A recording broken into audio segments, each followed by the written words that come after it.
Hello, you're watching FRCD on CAN TV. Family Resource Center on Disabilities is the Region 1 Parent Training and Information Center of Illinois. You can reach us at 312-939-3513 or email us at info@frcd.org. We encourage you to visit our website at www.frcd.org and follow us on Twitter at FRCDPTI. You can subscribe to our YouTube page at FRCD1231, and we encourage you to like us on Facebook. Family Resource Center on Disabilities is not a law firm or legal service agency. Family Resource Center on Disabilities will not provide any type of services that may be construed as practicing law, including but not limited to giving legal advice, drafting legal documents, or representing families in any type of legal proceedings. Hi, my name is Paula Wills, and you're watching FRCD on CAN TV, where we discuss special education, parent advocacy, and resources for families of children with disabilities. And today, I am happy to welcome back my colleague, Zabita Pasha. Hi, Paula. Hi, Zabita. Back to the show today to discuss navigating the IEP process. Last week, we talked about the IEP meeting and members of the IEP team. And today we're going to be discussing components of what is in an IEP, or an individualized education program. So Zabita, could you kind of really quickly remind us what an IEP is and what are some of these components? The IEP, it is a legal binding document. The acronym stands for the Individualized Education Program, and the key word, as I stated last week, is individualized. What does that mean? It is uniquely crafted and designed for your daughter or your son's need. The IEP team are the people who will participate in crafting and doing that IEP or the plan for the child to be successful in accessing those services. Most importantly is we have to remind the parent that they are equal partner in that process. So the IEP team are folks from the school who are doing the evaluation and gathering the data to craft the plan and to see what are the gaps, but the parent are the most important member. Sometimes the student, if it is appropriate, the participation is very important because, again, nothing about us without us. And Exactly. when it comes from the student, it's more, it's really kind of organically coming to the team. And when they hear it from their student, they will understand more and more the circumstances where they need to provide that service or provide this support, depending on the need. So today we are going to dissect kind of the IEP component. There are many components in the IEP that will emphasize a lot of information about the student. I like to stop at the present level of academic performance and functional on the academic performance and functional academic and functional performance. I got a little. My brain got a little frozen for a minute. Well, yeah, it's a lot. It's a lot in that term. So, and what is that? Because I mean, honestly, when I hear it's a lot of words. Yeah, it's a lot of words. It sounds complicated. In a nutshell, what are we talking about when we talk about functional performance, academic and functional performance? The academic achievement and functional performance in the IEP is a component that will highlight the present level or the baseline of the student. Where that information is coming from, it is coming from a recent evaluation or assessment. We can take the classroom assessment, we can take the standardized testing as a data everyday test. So we're not just talking about the first IEP, we're talking about all IEPs. All IEPs. For the first initial evaluation and first IEP, definitely the present level would be highlighted by the reports of those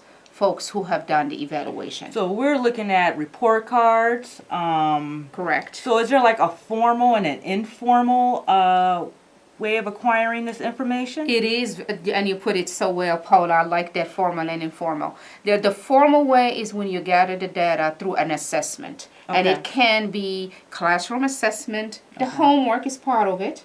The class participation is part of it, and the formal one is the standardized testing. Now, when we're talking about an evaluation, a full case study evaluation, and sometimes to define the baseline of the student and where they are, you simply, gather the data day to day, because Okay. throughout the day, the kids, they get assessed, All right. on each skill that they are being taught on. So that is also an information. The present level of academic achievement and functional performance should also have that initial evaluation. We talked last week and the week before that the evaluation can be updated every 3 years, so that information can be put in the IEP every year until we decide So on now the is this evaluation. this evaluation that's happening every 3 years? Now is this a comprehensive It evaluation? is a comprehensive or And could full. you also define what we mean by comprehensive? That is going to look into all the area of suspected disability. That what comprehensive mean, looking at every area. Sometimes we are tangled, especially at early elementary, with the academic performance of our children. We want them to be successful. We want them to get the A's and B's. It seems that we have a caller. Okay. Caller, do you have a comment or a question? Hi, yes. My question is, I see that you have an event this weekend, or at least I saw it on your website, at the library in Waukegan. Do I have to register for that, or can I just show up? You know what? We encourage people to register for the event simply because if we don't have enough people, the event may be canceled. Okay, thank you. Okay, thank you for calling. Okay, so we paused for a bit for this portion, and when you said comprehensive, is into looking into all of those areas of suspected disability, from the academic performance to the functional performance to the social, emotional, developmental, all of the above. If there are communication needs, we need to look into those each component separately, and when we say look into it with formal and informal testing or assessment. Okay, so with that being said, when we're looking, where in the IEP would we see this type of information? The functional, The present levels. the present level, The present functional level performance. the present levels, it depends on where the family is. I'm very familiar with Chicago Public School, and other districts are surrounding, the metropolitan. Basically, the information should be in section of specialized instruction. Okay. What is that section is when you get that baseline or the present level of academic performance and functional of the academic achievement and functional performance, then you will see right away the goals. Okay. Because that present level will tell us where the kid is functioning at that grade level. An example, you have a kid who is in 3rd grade. Okay. And we gathered the data about his present level. We found that that student is functioning at 1st grade level. Okay. From assessment, classroom assessment, standardized testing, all of those data. I will highlight a couple of standardized testing that they use, especially in the state of Illinois, is the MAP testing, which is the NWEA. That's one thing that they put most of the time. Some school districts, they have many tools. Ames Webb's is one of the common ones that they use in certain school districts. Okay. Chicago, we had adapted the CBM, which is the curriculum-based measurement. What does that mean? It looks by component of the curriculum. When they are taught that curriculum, they will assess them right away to see where they are. Did they get it all, or they are lacking something? That sounds like its own show. Right, right. That's a lot of information. And also, I like to be detailed for the families to understand what does it mean. So this present level of academic achievement and functional performance, it will highlight the gaps. Okay. This 3rd grader example, he's functioning at 1st grade in language art and English. Okay. So it tells us he is at that level. Then from that information, we will say, and the team, of course, will decide along with the parent, what do we do to bridge the gap? Of course. What do we do? And that gap is going to be crafted by the goal. You you mentioned goals twice, and I want word. Yeah, and I want you to kind of explain to us a little bit. What do we mean by goals? And also, How do they look like? Yeah, what do they look like? What should a parent should know about it? expect and prepare for? What's a bad goal? What's a good goal? A goal, it is something that we need to help the student to achieve in those areas of lacks. I'm gonna stay with the third grade example, and his lack of comprehension, for example, in reading and language art. So we found out that he is at first grade level, even though he is in third grade physically. Right. So that goal should bridge the gap between third and first grade. Parents, don't get excited and expect it that will happen within a year. It's a process. Special education is a process. And it is a set of services and support to bring the kid from A to B. Not overnight. It takes time.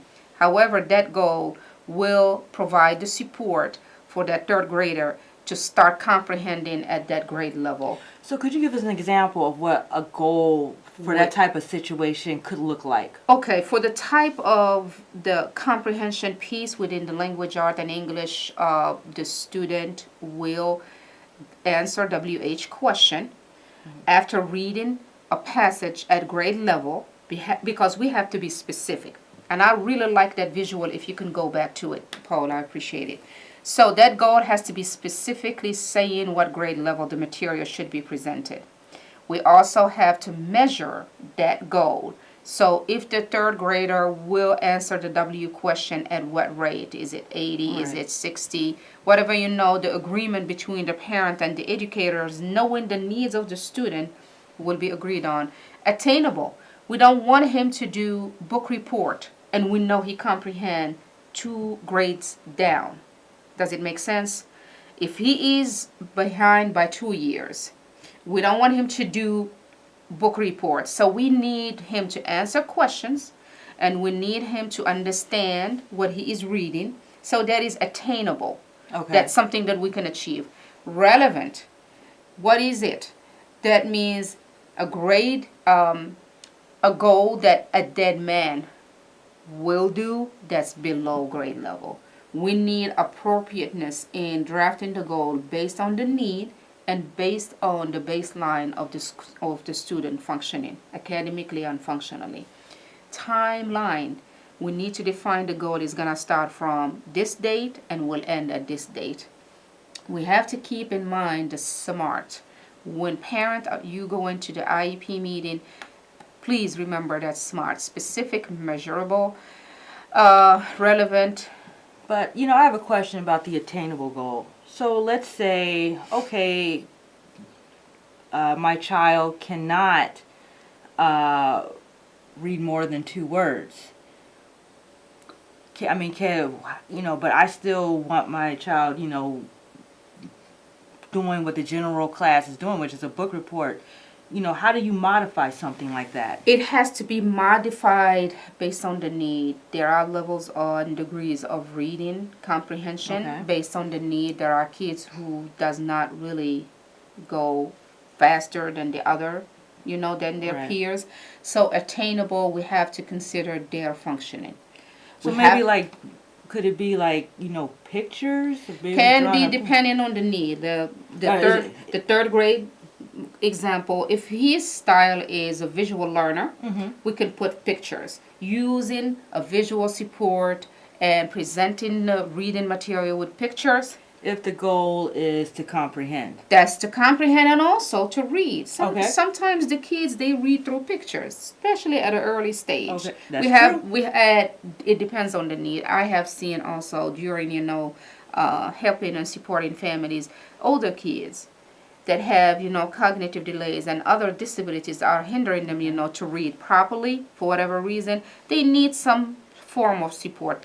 That's what the goal is there for. Right. Is to bridge the gap by using the tools and strategies to help the kid to come up to the grade level. I will still emphasize, if the kid is so far behind, the goal at that year may not bring them up. It is a continuum. Or it might bring them up a little bit. It's not going to completely bridge that gap. That gap within a year. It might bring them up a certain percentage, but it will not. That's why. So you're not going to go from first grade reading to third grade reading in 1 year, or in a quarter, because here is Right. the deal. There is School year, yeah. school year.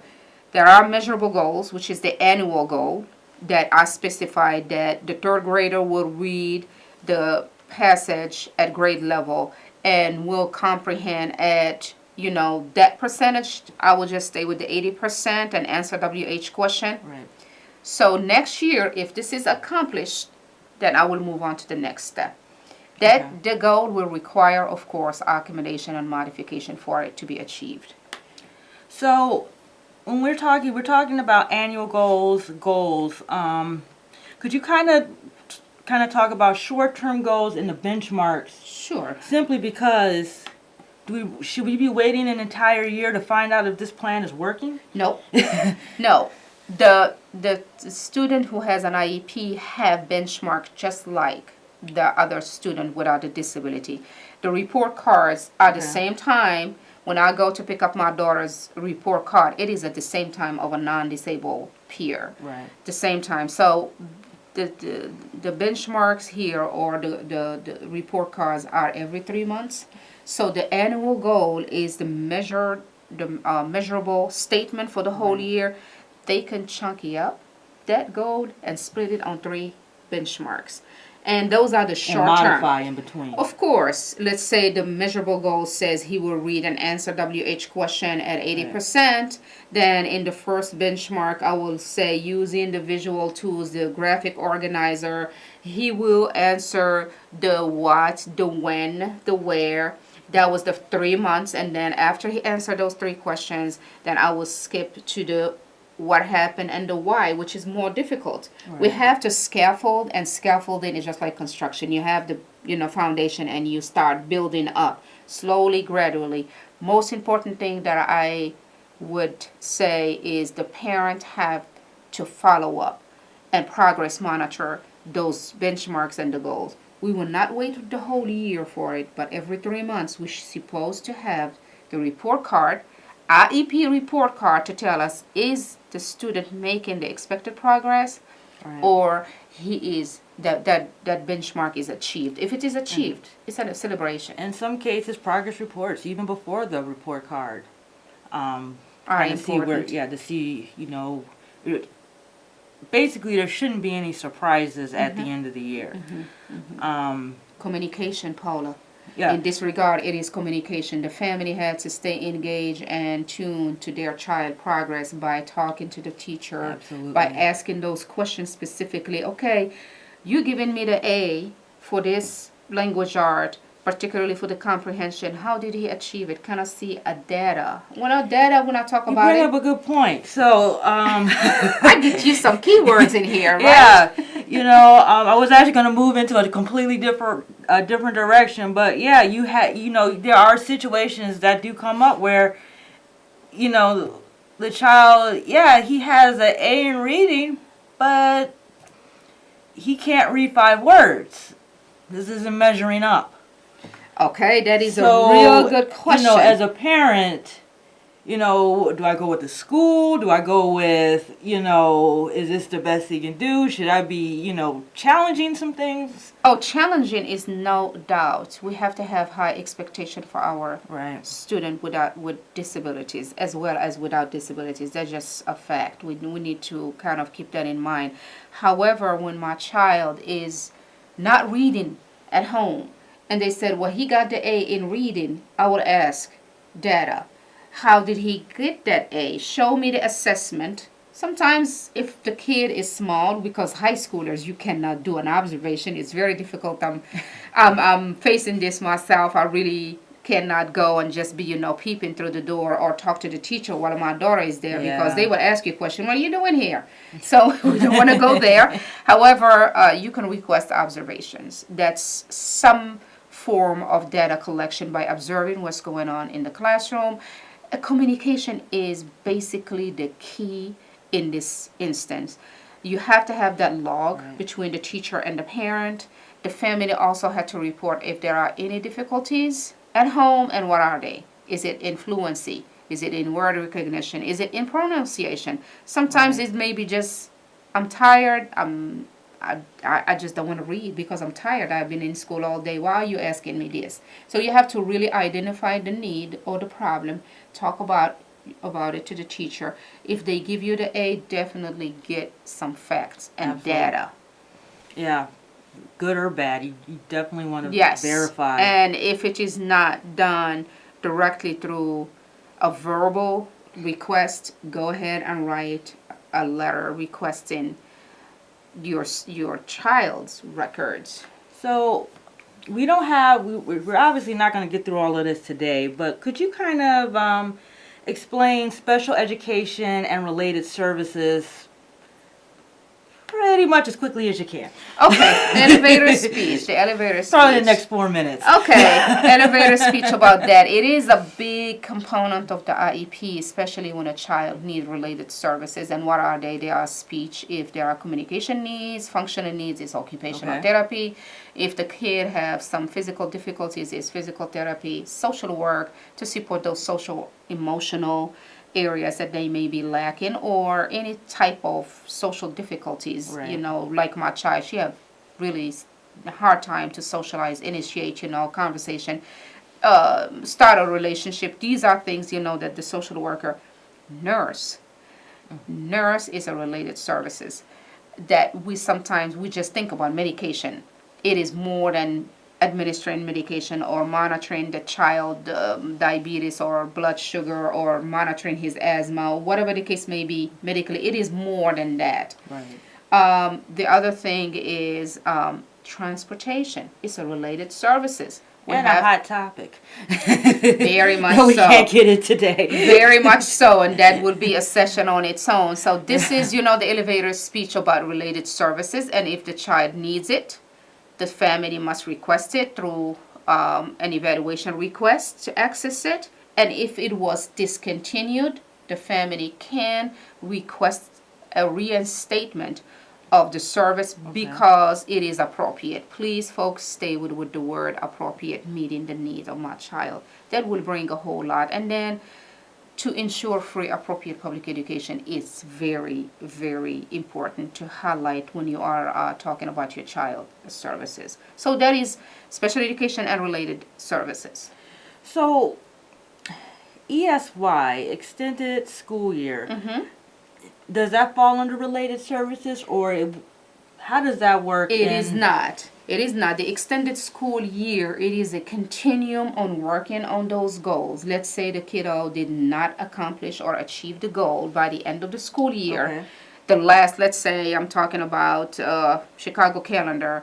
In June, the school will be out. So if my child does not achieve that goal at 80% as stated in her benchmark, we will say, okay, we need an extended school time for her to work on these particular goals so she can be successful and start the school year, Absolutely. with success. Because the IEP is for a whole year, right?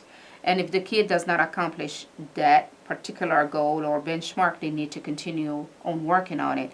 It is different from summer school. Okay, I want thank to you. highlight, That was going to be my next question. I So I was going wanna to say, well, it's like summer school. No, it is not. Summer school is different, and it is not offered just because the kids need services. ESY, it is offered because there are needs to finish those goals and to continuing accessing the services. There is also recoupment, because if the child discontinue to receive services, there will be a lapse in their skills. So they need to continue the services so they will not lose those skills that they have been taught, during the school year. Summer school is totally different, and it is a topic on its own. It is not offered. There are certain criteria. I highly encourage the parent to go to isbe.net and find the information. Moreover, you can call us, and we'll be more than happy to help you with the information. And we will also be adding that to our resource section on Twitter and on our Facebook page. But we are coming down to our last 30 seconds, and clearly there's a lot more to the components of the IEP than we had time to discuss today. And hopefully we'll have the opportunity to discuss that next week or in the future. But I want to thank you, Zabita, for being, being a guest on the show again. You're welcome. You are a wealth of information. Thank you. And I want to thank you for joining us this week. And again, my name is Paula Wills, and you've been watching FRCD on CAN TV. Have a wonderful week.